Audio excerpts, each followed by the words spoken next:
Hi guys, I'm excited that we've reached 3.4, so welcome. This is hacking the newsfeed algorithm. So by hacking, I mean optimizing our content and actions based on the factors that we know are in the newsfeed algorithm in order to optimize the placement of our edges in our Facebook fans' news feeds and therefore get more engagement and more exposure for every single status update that we make.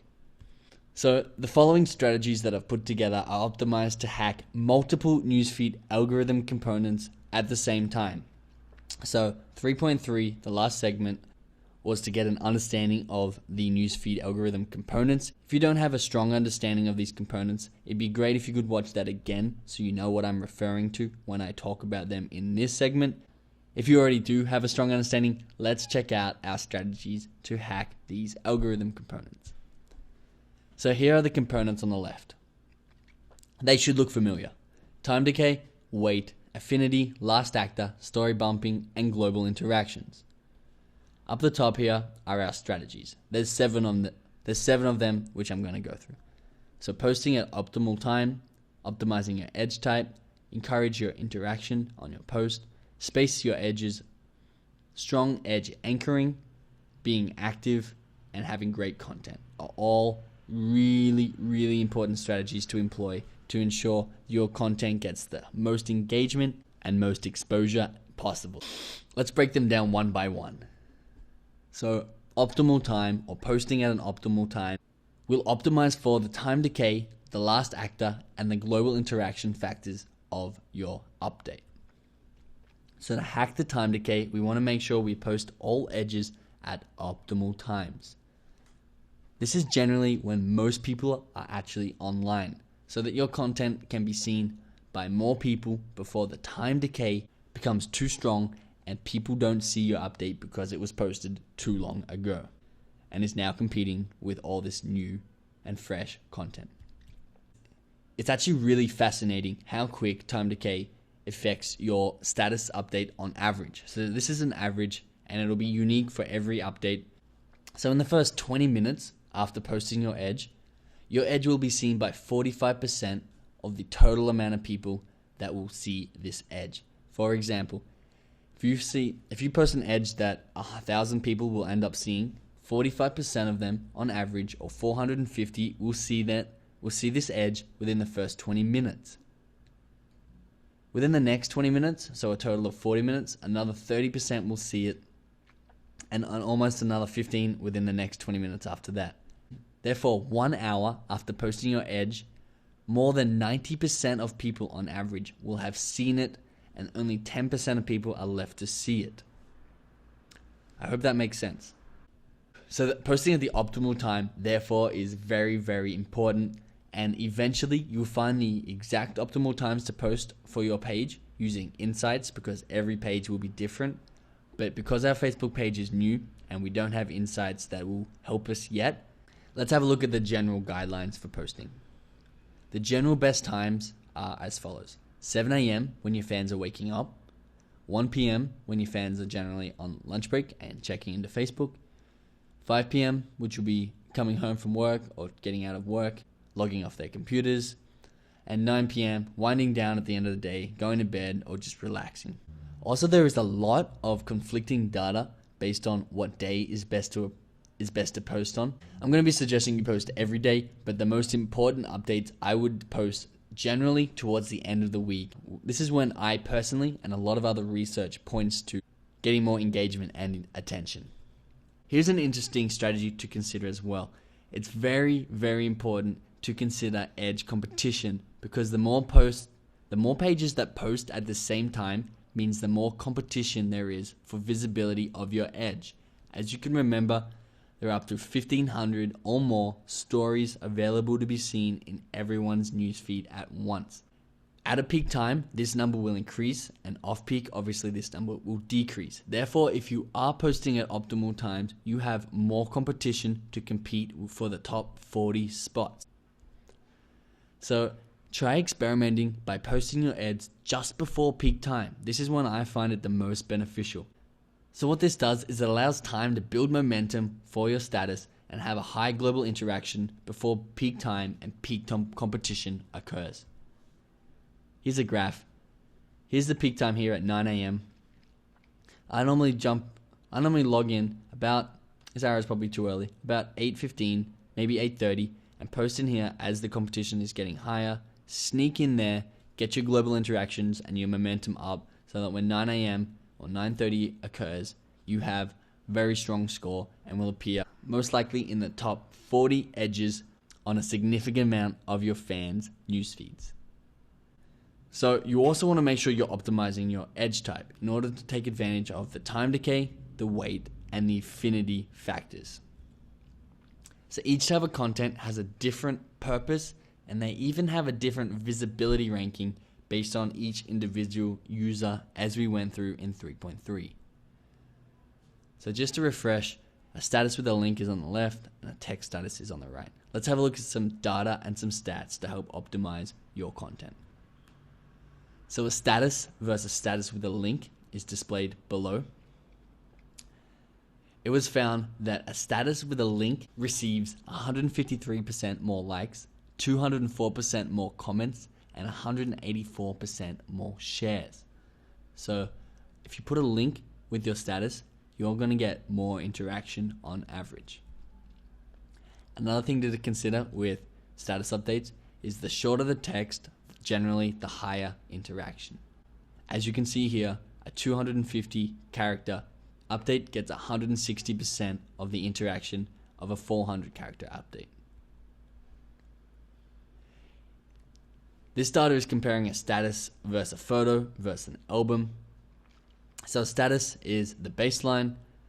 A photo on average gets 120% more interaction, and an album surprisingly gets 180% more interaction than the status and the photo.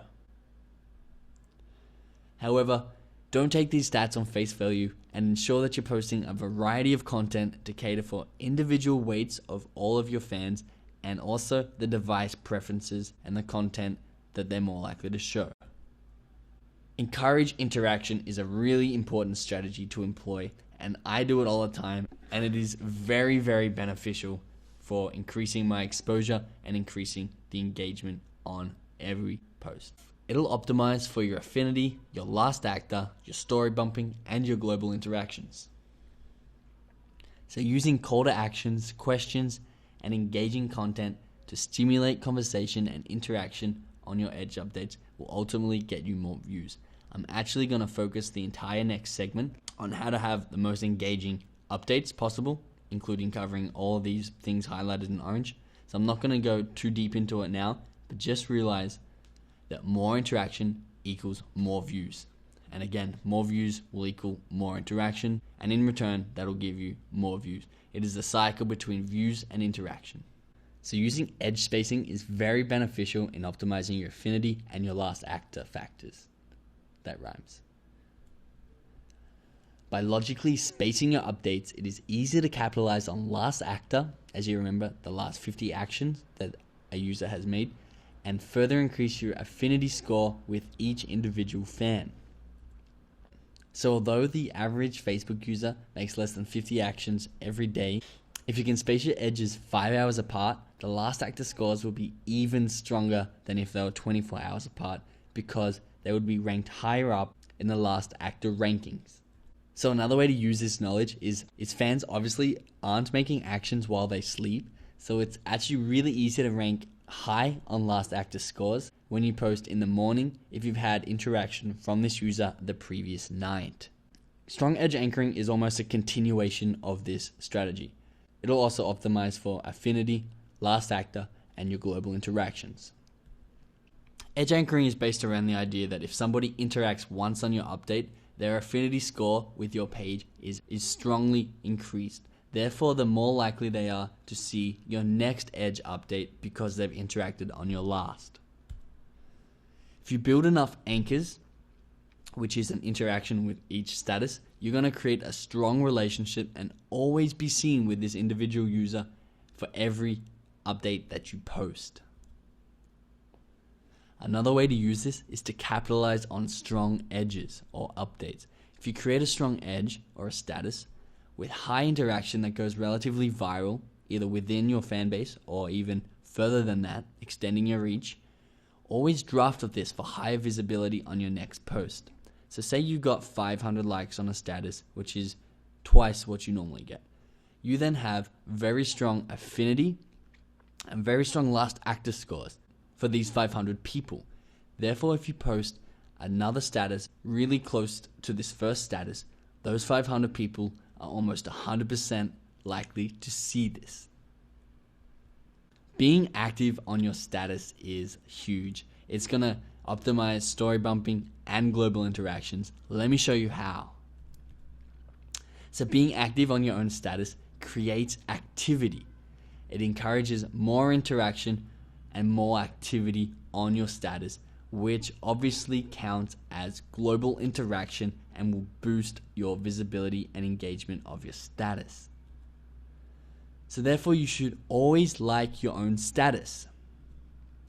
As you can see here, I'm logged in as my Achieve Greatness account, and I've liked my own status.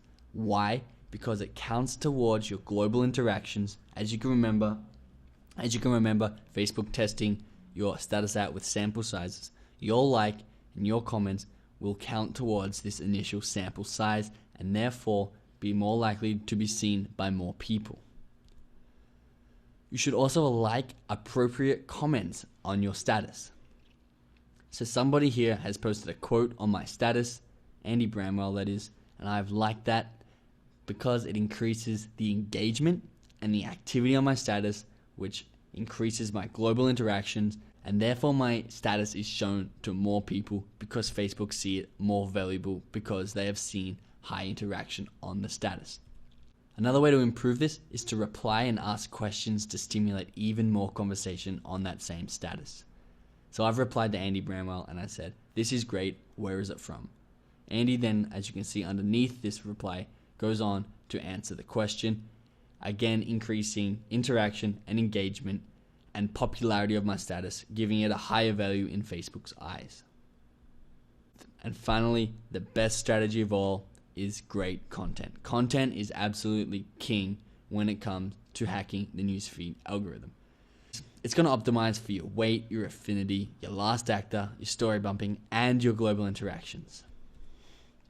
So put simply, content is king. If you're trying to work around the algorithm, the bottom line is if your content is poor, your engagement will be poor, and so will your visibility. So if you have great content, it will be the opposite of this. You'll have high visibility, high interaction, and it'll go through that views and engagement loop, showing more and more people your update. Here are some questions Facebook asks page owners to consider to find out if their content is great or if their content is poor. So let's have a look at these. Is this timely and relevant content? Is the content from a source that you would trust? Would you share it with your friends or recommend it to others? Is the content genuinely interesting to you, or is it trying to game newsfeed distribution, e.g. asking people to like the content? Would you call this low quality post or meme? Would you complain about seeing this content in your newsfeed?